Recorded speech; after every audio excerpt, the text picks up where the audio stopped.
Nahulikam ang pagtangay sa isang motorsiklong nakaparada sa Quezon City. Ang suspect na tumangging magsalita, dati na raw nakasuhan ng pagnanakaw. Balitang hatid ni James Agustin.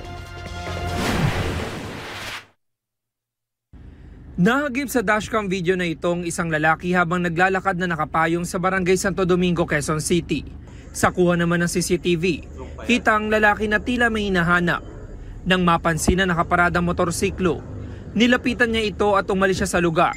Makalipas ang ilang minuto, bumalik ang lalaki. Iba na ang kanyang suot na damit. May daladalang backpack at may nakapatong na tuwalya sa ulo. Sinakyan niya ang motorsiklo at saka umalis. Ayon sa pulisya, dumulog sa kanilang 35 anyos na may-ari matapos madiskubring nawawala ang kanyang motorsiklo. Base po sa CCTV footages po, nagkandak po tayo ng backtracking.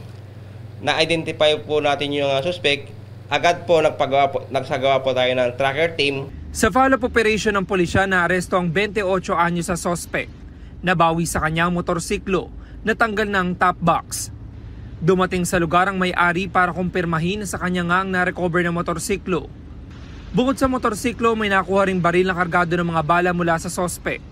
Sa investigasyon ng pulisya, napag-alaman na ninakaw ang baril mula sa isang security guard. Bago po nangyari yung pagnanakaw ng motor, meron na pong report dito sa Lalama Police Station na meron ding nakawa na nangyari doon sa isang establishment na binabantayan po ng security guard.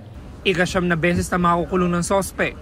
Ilang beses na siyang nakasuhan dahil sa pagnanakaw, iligal na droga at pagsusugal. No, comment na lang ako. May nakuha din ba sa yung baril?